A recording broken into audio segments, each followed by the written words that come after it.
अस्सलाम दोस्तों, इनसाइड में मौजूद फ़खर में खुशामदीद। मुस्लिम लीग नून के सरबराह शहबाज शरीफ साहब एक मरतबा फिर लंदन की यात्रा के लिए पर तोल रहे हैं और उन्होंने ये प्लान अपना बताया है कि जनाब मैं 20 दिसंबर से 5 जनवरी तक लंदन का 2 हफ्ते का दौरा करूंगा, वहाँ पर क़याम करूंगा क्योंकि मुझे अपना मेडिकल चेकअप कराना है। लेकिन उनके लंदन यात्रा के हाल में रुकावट हैं, कुछ कानूनी रुकावटें। उनका नाम ECL में एक दफ़ा नहीं 2 मरतबा।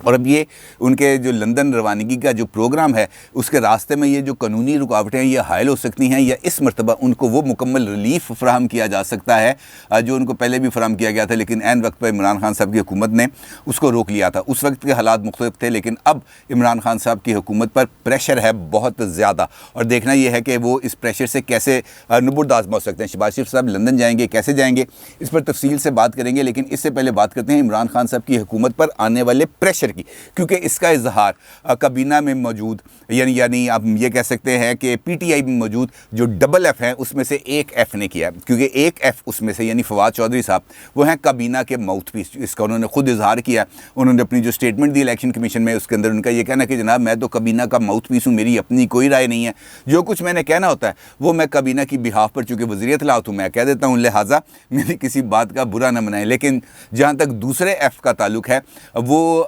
PTI गवर्नमेंट के माउथ पीस नहीं है, बल्कि वो खुद इमरान खान के माउथ पीस हैं। मेरा इशारा है फैसल वाउडा की तरफ। फैसल वाउडा ने पहले भी 2-3 मरतबा इसी तरीके से इमरान खान साहब का जो ज़ाती मौक़िफ़ है, जो उनके ऊपर उनकी जो ज़ाती आरा है मुख्तलिफ इशूज़ के ऊपर, उन्होंने मीडिया पर आकर इसका इजहार किया। अभी जो मैंने आपसे गुफ्तगू की जिसके अंदर मैंने आपको इमरान खान साहब के ऊपर आने वाले प्रेशर के हवाले से बताया, इसका इजहार भी किया है खुद फैसल वाउडा ने एक निजी TV के प्रोग्राम में। उनका ये कहना था फैसल वाउडा का कि इमरान खान पर बहुत दबाव है। उनसे पूछा गया, हमारे सीनियर जर्नलिस्ट हैं ताहिर मलिक साहब, उनकी तरफ से उनसे पूछा गया कि जनाब किसकी तरफ से आप पर दबाव है, कहीं उनकी तरफ से तो दबाव नहीं है जिन्होंने 6 अक्टूबर का एक नोटिफिकेशन जारी किया था DG ISI के तबादले के हवाले से। तो फैसल वाउडा ने एक लम्हे के लिए रुककर इसका जवाब दिया कि उन पर हर तरफ से दबाव है, उन पर इंटरनेशनल दबाव भी है और इंटरनल दबाव भी है। उन पर इस बात का दबाव भी है कि इंटरनेशनल मार्केट में अगर प्राइस की फ्लक्चुएशंस होती हैं तो इमरान खान को गाली पड़ती है, इमरान खान को बुरा भला कहा जाता है। अगर हमारे डोमेस्टिक इश्यूज़ की वजह से महंगाई बढ़ती है तो उसका ज़िम्मेदार भी इमरान खान है। एहतसाब करने का नारा लगाया तो प्रेशर इमरान खान पर, एहतसाब नहीं हो सका तो प्रेशर इमरान खान पर, और इस तरह की उन्होंने बड़ी डिटेल के अंदर चीज़ें बताई कि कहाँ कहाँ से इमरान खान साहब पर प्रेशर। लेकिन ये तमाम जो जुज़ियात उन्होंने बताई, इनफैक्ट उन्होंने अपनी वो पहली बात यानी इंटरनल और एक्सटर्नल प्रेशर वाली बात को जस्टिफाई करने के लिए ये सारी तमहीद बांधी। लेकिन जो एतराफ़ है वो बहुत ज़्यादा अहमियत का हामिल है। वजह इस एतराफ़ की इस वजह से भी है कि ख़ुद हुकूमत के हलकों के अंदर इस बारे में बहुत ज़्यादा अब नेगेटिविटी पाई जाती है, और ख़ास तौर पर जब से ये कल जो IMF के साथ मुआहदे के हवाले से जो इतलात बाहर आना शुरू हुई थी, इसने एक मरतबा फिर हुकूमत की सफ़ों में खलबली मचा दी। आपको मालूम है इसके अंदर कोई रॉकेट साइंस नहीं है कि ये जो पॉलिटिकल पार्टीज़ हैं ये बेस करती हैं लोगों के ऊपर, क्योंकि ये जो उम्मीदवारान हैं ये करते हैं हल्के की सियासत। अब जब जिस उम्मीदवार ने हल्के की सियासत करनी है, हल्के से वोट लेके आने हैं, चाहे उसको जितना मर्जी आप ताकत का टीका लगा दें, जितना मर्जी RTS बिठा दें, लेकिन वोट तो पड़ने ही पड़ने हैं। जब तक वोट अगर 100 में से 60 नहीं पड़ेंगे, 40 जो है वो RTS के ज़रिए आएंगे, तभी जाके कोई ना कोई सूरत हाल बनेगी।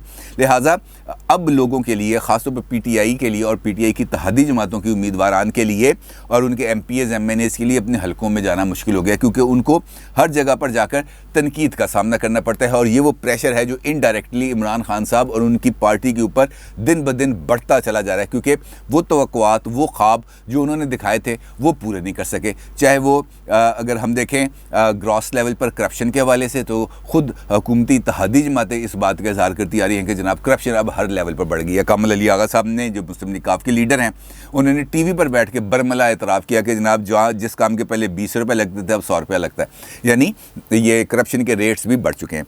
दूसरी जानिब एहतसाब, इमरान खान साहब की हुकूमत ने बहुत बड़ा नारा लगाया था एहतसाब का कि हम इनडिस्क्रिमिनेट, बिल्कुल बग़ैर किसी इम्तियाज़ के एहतसाब करेंगे, लेकिन ऐसा हुआ नहीं, क्योंकि जब ख़ुद उन्हीं की काबीना में बैठे अफराद, उनके दायरे में बैठे अफराद ये जो इख्तियारात है और ये जो बहती गंगा है उसमें से हाथ धोएंगे तो फिर किसी पर कोई उंगली उठाने का उन पर कोई जवाज़ नहीं रह जाता। तो इमरान खान साहब का जो ख़ुद एहतसाब का नैरेटिव था वो ख़ुद उनकी अपनी ही काबीना के अरकान, ख़ुद उन्हीं के वज़रा, ख़ुद उन्हीं के साबिक़ वज़रा आला, उन सब ने उस सारे के सारे नैरेटिव के ताबूत में कीलें ठोक के उसको अच्छे तरीके से बंद कर दिया। लिहाजा अब उनके पास ऑप्शन कोई नहीं। अब जब प्रेशर बिल्डअप हो रहा है, आहिस्ता आहिस्ता आहिस्ता चीज़ें जमा होती जा रही हैं, तो उसके नतीजे में जब आगे दबाव बढ़ता है तो इंसान पीछे की तरफ हटेगा। अब जैसे जैसे वो पीछे की तरफ हट रहे हैं, रिट्रीट कर रहे हैं, पिस्पाई इख्तियार कर रहे हैं, तो यकीनी तौर पर एक वक्त आएगा जब वो बिल्कुल उनकी कमर दीवार के साथ लग जाएगी।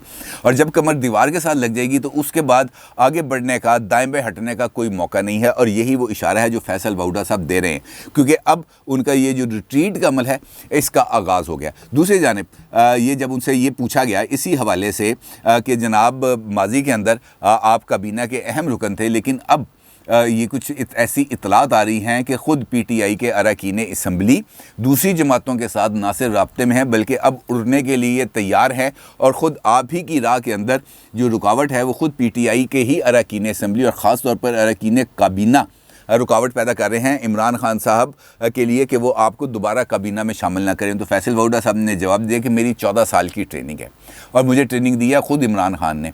मैं इंटरनल लड़ाई भी लड़ सकता हूँ और मैं एक्सटर्नल लड़ाई भी लड़ सकता हूँ। उन्होंने यहाँ पर इस बात का इशारा दिया, उनका ये कहना था, मतलब उनकी बातों से हम ये नतीजा निकाल सकते हैं कि काबीना के अरकान ही फैसल वाउडा के वापस आने में रुकावट है। जब उनसे पूछा गया कि जनाब ऐसी कौन सी वजह है, तो उन्होंने मिसाल दी। उन्होंने कहा जी मैं आपको ज़्यादा लंबी मिसाल नहीं देता, मैं सिर्फ आपको एक मिसाल देता हूँ। उन्होंने कहा जी आप कौन सी मिसाल देंगे? तो फैसल वाउडा ने कहा कि मिसाल है वो वाक़या जब नवाज़ शरीफ साहब के बैरून मुल्क रवानगी इलाज के लिए जाने के हवाले से काबीना के अंदर इस मामले को उठाया गया। फैसल वाउडा का कहना है कि मैं और फवाद चौधरी हम 2 लोग थे सिर्फ जो ये कहते थे कि इनको बाहर नहीं जाने देना चाहिए और इनको यहीं पे रखना चाहिए, क्योंकि ये बाहर गया तो हमारे लिए प्रॉब्लम बन जाएगा और हम इनको फिर वापस लेके नहीं आएंगे, क्योंकि ये वहाँ से बैठकर फिर हमारे लिए मुश्किलात क्रिएट करेंगे। और उन्होंने कहा, फैसल वाउडा का ये कहना था कि आज देखें हमारे लिए बिल्कुल वैसी ही सूरत हाल वो पैदा हो चुकी है। और साथ उन्होंने इंकशाफ किया, उन्होंने कहा जी अगर मैं और फवाद चौधरी हम दोनों वहाँ पे काबीना के इजलास में ये रौला ना मचाते तो नवाज शरीफ साहब के साथ मरीम साहबा भी जा रही थी और उनको कोई रोकने वाला नहीं था। ये तो हमारी वजह है कि हमने मरीम साहबा को बैरून मुल्क जाने से रोका। अब देखना ये है कि उन्होंने उस वक्त तो रोक दिया और अगली मरतबा जब दूसरी मरतबा शहबाज शरीफ जाने लगे तब भी उनका नाम एक और लिस्ट में डाल के रोक दिया गया। अब देखना ये है कि अब जो शहबाज शरीफ साहब दोबारा लंदन जाने की कोशिश कर रहे हैं तो क्या फैसल वाउडा साहब और उनकी पार्टी उनको रोकने की पोजीशन में है। लेकिन इस सारी चीज़ पर गौर करने के लिए हमें कुछ दिन पीछे जाना पड़ेगा और ख़ास तौर पर तकरीबन कोई 2 हफ्ते पीछे, क्योंकि उसकी वजह है कि अभी रिसेंटली जब ये पार्लियामेंट का जॉइंट सेशन होना था तो उससे पहले शहबाज शरीफ साहब तकरीबन 2 हफ्ते के लिए उन्होंने जो इस्लामाबाद है उसके अंदर क़याम किया और इस सारे क़याम के दौरान उनकी जो ऑफिशियल इंगेजमेंट्स थी वो सिर्फ 4 या 5 थी पार्लियामेंट के अंदर या 2 इजलास जो उन्होंने पार्लियामेंट बिल्डिंग के अंदर ही किए। इसके अलावा उनकी किसी जगह पर कोई ऑफिशियल असाइनमेंट्स नहीं थी। लेकिन इसके बावजूद वो इस्लामाबाद में क़याम करते हुए वो 2 दिन के लिए लापता हो गए, वो चले गए कहीं और बाद में पता चला कि जनाब वो मरी चले गए थे। एक सियाती मुकाम है, आपको पता है, वहाँ पर वो चले गए थे और वहाँ पर जाकर उन्हें अपने मोबाइल फ़ोन, अपने राब्ते, अपने जो सेक्रेटरी हैं सब दाएं बाएं हो गए। किसी को नहीं पता कि वहाँ पर अब शहबाज शरीफ साहब ने क्या करना था।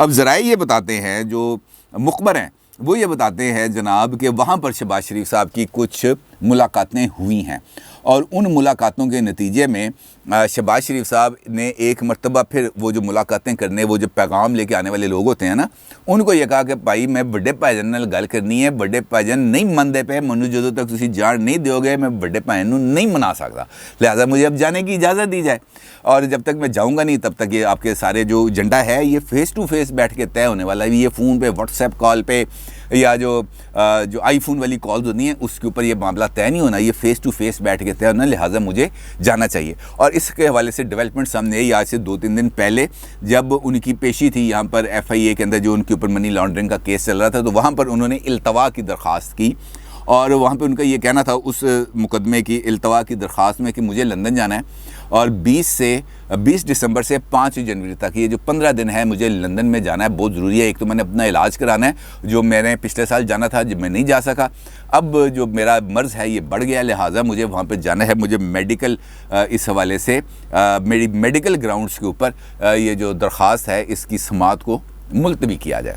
अभी उस पर देखना है कि क्या फ़ैसला आता है। लेकिन ये जो बात अब सामने आई है कि शहबाज शरीफ साहब ने 2 हफ्ते के लिए लंदन जाना है, तो उसके पीछे ये जो बैक चैनल पे होने वाली बातचीत और वहाँ पर होने वाली कुछ तय पाने वाले जो अमूर हैं वो बहुत ज़्यादा इंपॉर्टेंस के हामिल हैं। और देखना ये है कि अब उनके बाहर जाने की रास्ते में रुकावट पैदा की जाती है या नहीं की जाती। और मेरा ख्याल है कि इस मरतबा रुकावट पैदा करने के इम्कानात कम हैं, क्योंकि रुकावट के जो मराकज़ थे वो अब दूर हो चुके हैं। अब चूँकि वो दूर हो चुके हैं, लिहाजा अब मेरा ख्याल है कि अगर उनको वाक़तन उधर से ग्रीन सिग्नल मिल चुका है तो अब इस मरतबा इनको इस्लामाबाद की तरफ से रोका नहीं जाएगा, उनको भिजवाया जाएगा, क्योंकि ख़ुद फैसल वाउडा के बकौल अंदर से और बाहर से इमरान खान पर दबाव है। अब ना सिर्फ दबाव के ये वाली शक्लें सामने जा रही हैं, बल्कि एक और ख़बर है जो मैं आपके साथ इसी दबाव के पर्सपेक्टिव के अंदर बताना चाहता हूँ।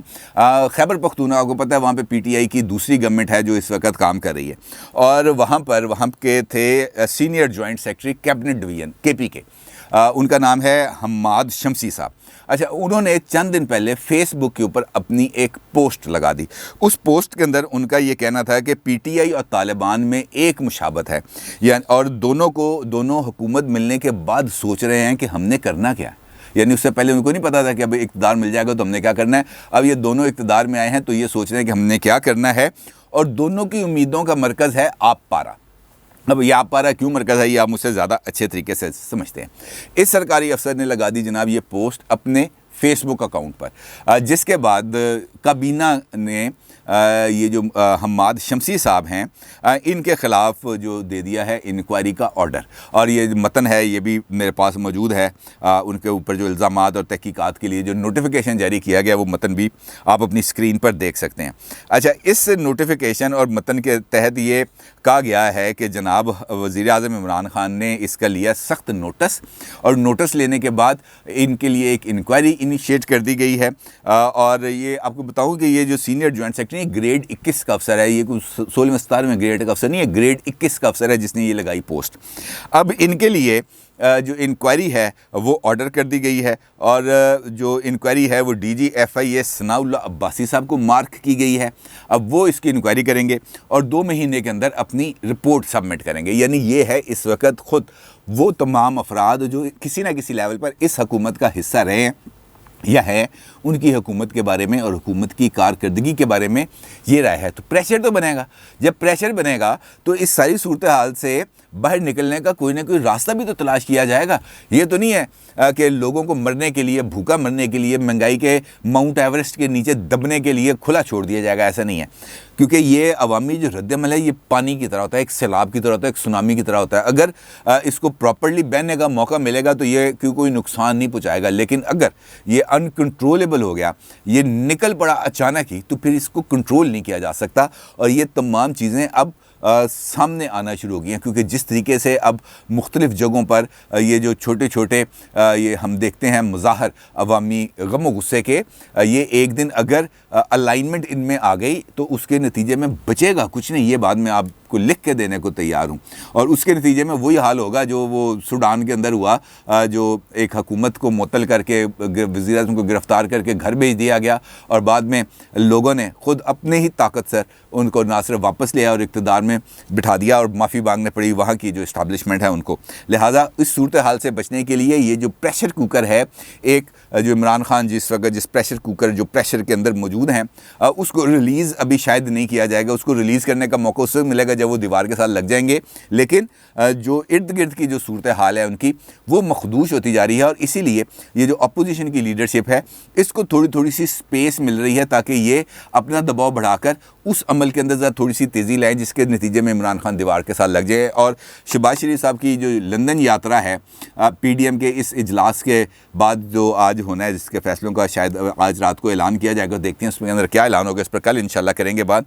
लेकिन शहबाज शरीफ साहब अगर लंदन जाने में कामयाब हो जाते हैं तो आप लिख लें कि इमरान खान की हुकूमत के दिन का काउंटडाउन जो है वो स्टार्ट हो जाएगा, फिर वो रुकेगा नहीं। अपनी राय का ज़रूर इज़हार कीजिएगा। आपका बहुत शुक्रिया। अल्लाह हाफ़िज़।